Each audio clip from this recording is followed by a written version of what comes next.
Selamat datang di podcast Leader. Kejar deadline. Kami di kelompok 4 bersama saya Bara dan rekan saya. Saya Fatan. Saya Setia. Saya Sula. Di sini kami akan berbicara soal mengenai topik ekonomi pada masa demokrasi terpimpin. Nih, masa demokrasi terpimpin itu dimulai pada saat Soekarno mengeluarkan dekret presiden pada tanggal 5 bulan Juli tahun 1959. Soekarno mengeluarkan dekret ini akibat pemerintah saat itu tidak stabil. Terus tuh partai politiknya tuh ingin memonopoli itu untuk kepentingan mereka sendiri. Nah, dari sini nih Soekarno tuh berharap gitu dengan keluarnya dekret ini sistem politik di Indonesia tuh kembali tegak seperti jati diri bangsa. Oke, jadi di dekret tadi itu tuh ada beberapa poin penting, yaitu ada 4 poin penting. Yang pertama itu ada pembubaran konstitut.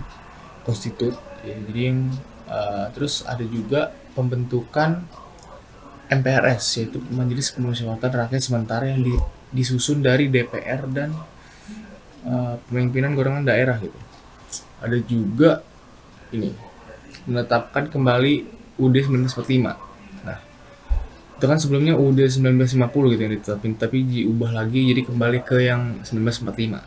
Setelah itu ada juga pembentukan Dewan Pertimbangan Agung Sementara gitu. Oke. Terus di masa itu tuh juga ada beberapa kebijakan tuh kan. Kalau nggak salah ada 4 tuh, bisa dijelaskan? Jadi yang pertama itu ada Depernas, itu dipimpin sama Muhammad Yamin. Tugasnya itu untuk menyusun rancangan Undang-Undang Pembangunan Nasional dan juga menilai hasil pembangunan selama 1 tahun setelah program kerja. Itu berhasil nggak? Depernas itu pernah berhasil nyusun rancangan Undang-Undang Pembangunannya itu untuk tahun 1961 sampai 1969. Tapi dia nggak berhasil ngejalanin proyek pembangunan di bidang industrinya. Jadi dia dibubarin sama Soekarno, terus diganti sama Bappenas. Terus ada kebijakan penurunan nilai uang atau devaluasi, itu uang kertas itu berubah dari 500 menjadi 50, terus 1000 jadi 100. Terus pembekuan semua simpanan di bank itu melebihi 25.000. Terus yang ketiga ada mengeluarkan deklarasi ekonomi. Itu tujuannya untuk menciptakan ekonomi yang bersifat nasional, demokratis, dan bebas dan dari sisa-sisa imperialisme, mencapai tahap ekonomi sosialis Indonesia dengan cara terpimpin. Tapi Dekon itu juga gagal ngatasin perekonomian di Indonesia. Malah dia bikin makin merosot karena pemerintah itu nggak berhasil mendapatkan pinjaman dana dari IMF. Terus juga perkembangan politik di Indonesia pada saat itu masih berkonfrontasi sama Belanda dan Malaysia. Terus yang terakhir ada mengelola dana revolusi.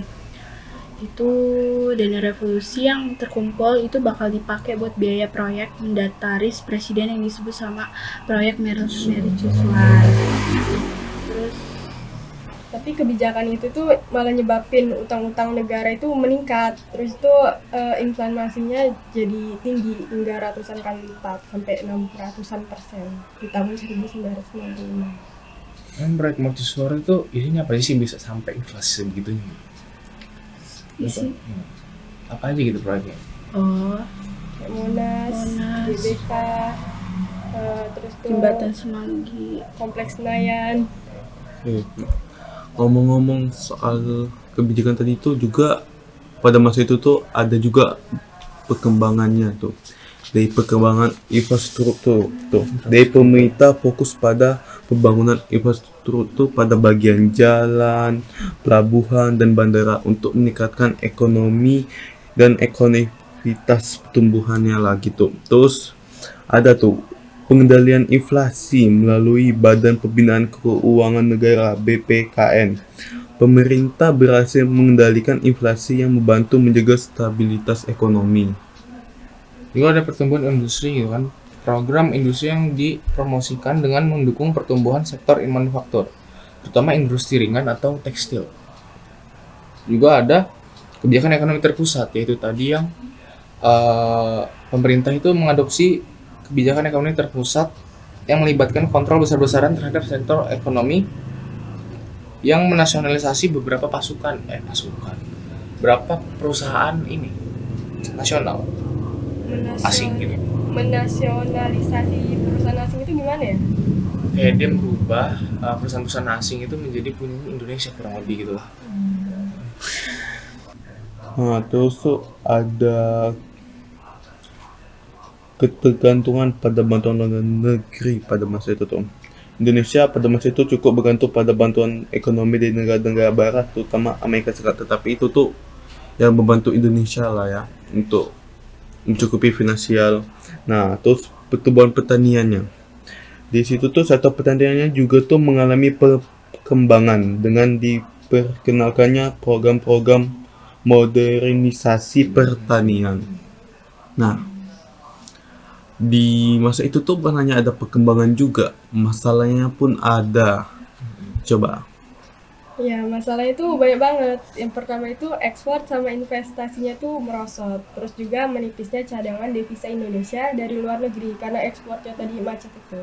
Terus juga ada inflasi yang cukup tinggi. Nah, inflasi yang tinggi tadi itu nyebabin harga pokoknya naik semua jadi mahal. Jadi pada masa itu masyarakat itu kesusahan memenuhi kebutuhannya sehari-hari, terutama kebutuhan pokoknya. Oke. Nah, itu tuh ada nggak sih penyebabnya? Ada dong. Jadi dulu itu Indonesia baru merdeka itu dalam waktu kurang lebih 15 tahun. Terus ekonominya tuh belum stabil. Pemberontakan sama gejolak politik yang terjadi sebelum tahun 1960 itu menyebabkan kehidupan politik nggak stabil, penyimpangan politik luar negeri bebas dan aktif. Terus juga karena proyek kepentingan politik Soekarno. Mercusuar. Ya, Yang tadi itu ya. proyek yang disebutin tadi tuh ya. Terus Nah, sekarang udah tahu kan kondisi Indonesia pada saat itu. Nah, kami hanya akan mendiskusikan itu aja sih soal diskusi kali ini. Diskusi ada pantun nih buat kalian ya. Siang hari makan kuaci, makan Cakep. bareng sesama ibu asi. Cakep. Cukup sekian podcast hari ini. Saya ucapkan terima kasih. Dadah. Dadah guys.